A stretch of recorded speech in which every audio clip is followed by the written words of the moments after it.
All right, we back by popular demand because the voices in my head told me that I should do this again.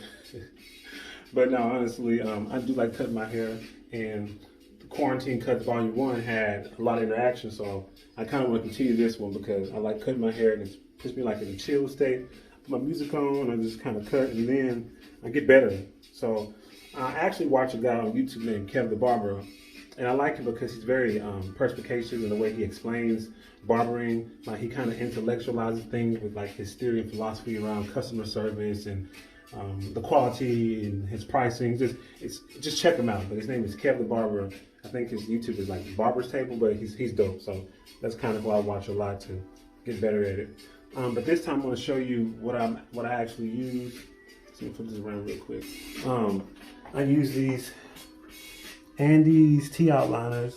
This is kind of like I guess you can say a barber staple. A lot of barbers use them. When I went to barber shop, I had several barbers who used this on me, so I liked it.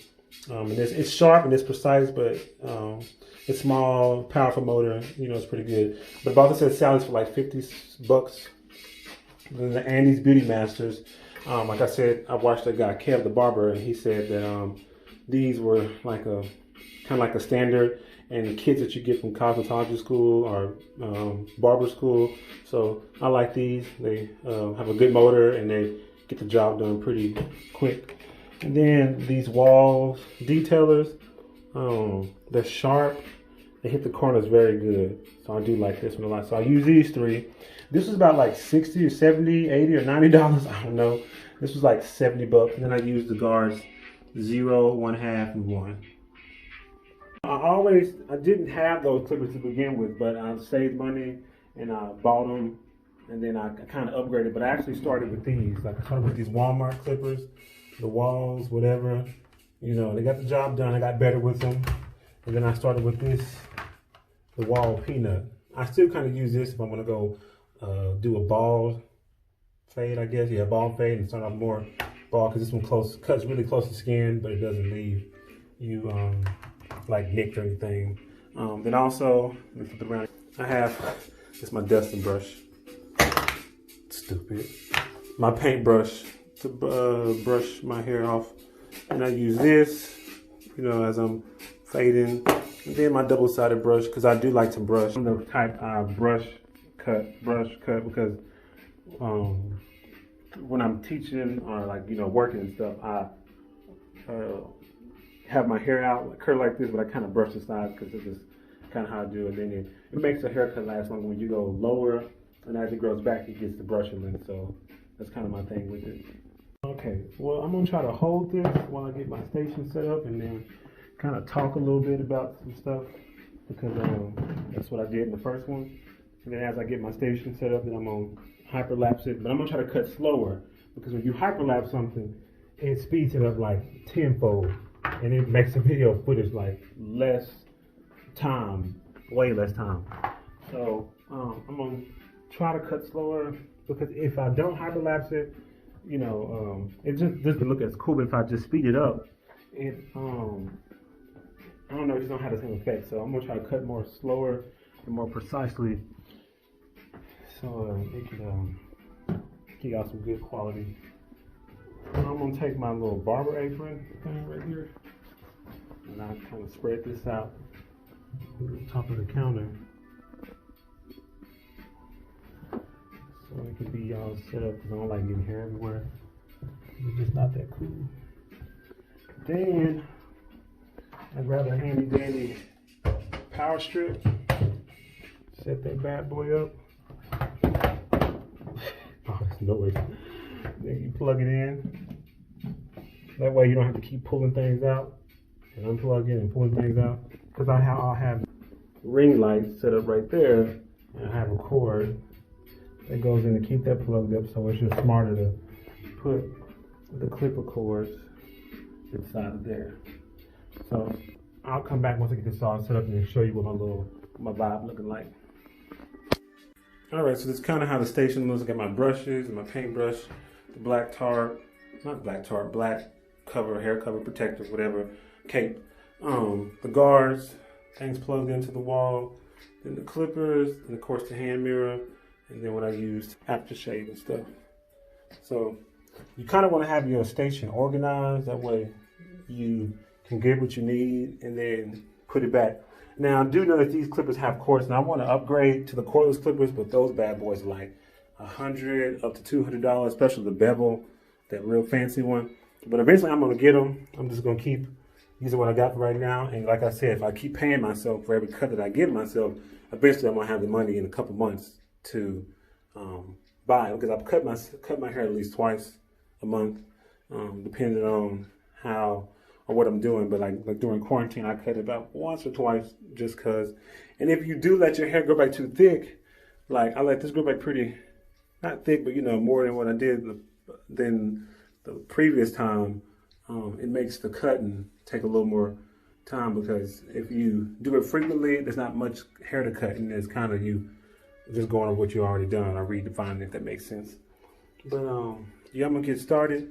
But before I get started, I want to tell y'all about this book, because people are like on Facebook and social media talking about Avatar: The Last Airbender and how good it is, but y'all are sleeping on this book, The Rise of KYOSHI. When I tell you, when they make this book into a show or a movie, it's gonna be crazy, because this girl, that woman right there, she bad to the bone. And it's a book to where you can start. Like, I'm an action adventure movie, game, entertainment kind of person. I love action adventure, and I never thought I could read a book that could give me that same enjoyment. So I read that book in like 2 days, and I was a little depressed when I was done. But the new book comes out next month, and that book is part of a 3-part series. So if you're a true Avatar: The Last Airbender fan, The Rise of KYOSHI won't disappoint you. And I'm only saying that because, like, I see people posting like Avatar this, Avatar that, but I was like, but y'all ain't reading the books. Like, this book it's a beast, and I can't wait for them to adapt it to film, because I know it's gonna be coming. Stupid. There was a stupid ad that came on. I need to get YouTube Premium, but I don't know if I'm gonna pay like $20-some a month, but I might.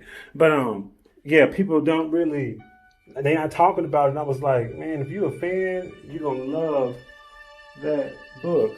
And I'm listening to Avatar Lo-Fi, which is what made me think of it. But I'm gonna get started, and I'm gonna kind of put the camera at a different angle so you can kind of see the entire process, so we can get this Quarantine Cutz Volume 2 in action. Oh, and before I get started, I was gonna say this too, because some people may ask or be like, oh, I'm not a reader, so I don't really care too much for books. I wasn't a reader like that either until I was teaching, and I had a student who used to read like crazy, and she would be inside of a textbook or inside of a book so much where I'm like, what is it about a book that keeps you engaged that long? And it inspired me to read. And ever since then, I think I spit a little bit, but ever since then, I've been like plowing through books. So if you have any good action and adventure books, like action adventure, that can pull like those images into your head, like drop them below, because I would order them and read them. So, but now I'm gonna get started for real.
on there too.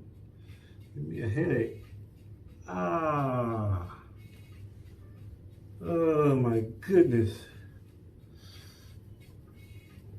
Much feels better. I got like a little slight headache. Product came out super good.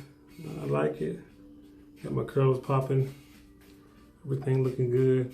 Took me about maybe 2 hours to do this, but it's money being saved, so I ain't really tripping.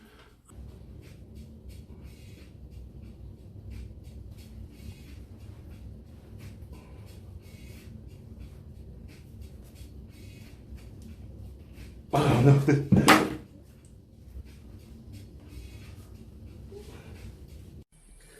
All right, I tried the pro mode, so I did get that footage in there, but it's kind of difficult because you can't go pro on the front facing camera. I have to do it on the back.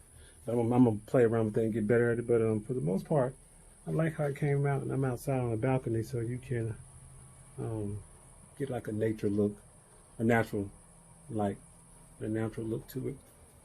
But other than that, I took my time on it, and it did take a little bit longer to do, but I'm super satisfied with the results. So until then, that's Quarantine Cutz Volume 2.